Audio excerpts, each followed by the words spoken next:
नमस्कार। आज एक बहुत बड़ी घोषणा हो गई है।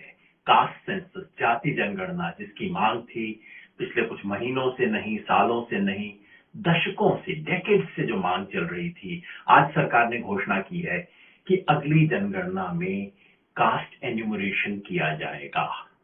बहुत बड़ी घोषणा है जिसका स्वागत होना चाहिए और मेरी उम्मीद है कि हम जैसे लोग जो कई सालों से इसकी मांग कर रहे थे, लेकिन जिन पे तमाम तरह की तोहमत लगाई जाती थी, तमाम तरह के आरोप लगाए जाते थे, अब उम्मीद है क्योंकि मोदी सरकार ने घोषणा कर दी है तो अब कई लोग कहेंगे हाँ बात तो सही कह रहे थे। खैर, मौका है स्वागत करने का और हाँ बधाई भी बनती है।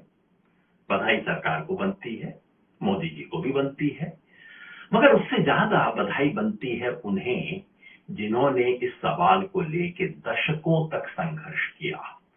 1960 के दशक में पिछड़ा पावे 100 में 60 का संघर्ष करने वाला समाजवादी आंदोलन, कर्पूरी ठाकुर की विरासत, परंपरा और वहां से लेके समाजवादी आंदोलन ने खास तौर पे और सामाजिक न्याय के लिए संघर्ष करने वाला अम्बेडकर फुले आंदोलन जो है, जिस आंदोलन ने इस सवाल को उठाया, भूलना नहीं चाहिए हमें शरद यादव जी को जिन्होंने संसद में बड़ी मुखरता के साथ इस सवाल को उठाया। उन सबको बधाई देने का समय है।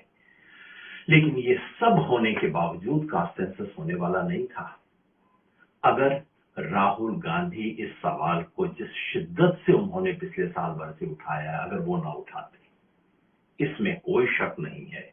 आमतौर पे मैं चीजों के लिए व्यक्तियों को श्रेय नहीं देना चाहता, लेकिन इस बात में कोई दो राय नहीं हो सकती कि ये राहुल गांधी की बतौर लीडर ऑफ ऑपोजिशन पहली जीत है।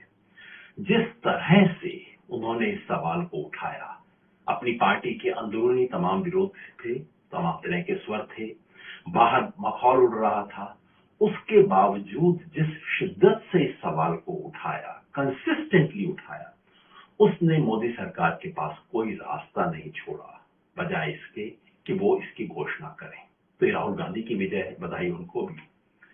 लेकिन बधाई के साथ साथ पूरी सच्चाई, क्योंकि इसकी घोषणा करते वक्त केंद्रीय मंत्री वैष्णव जी ने अर्ध सत्य बोला है। हमेशा वो बोल देते हैं कोई ना कोई आधा सच। उन्होंने कहा है 2010 में धोखा हुआ था, कांग्रेस ने धोखा किया था।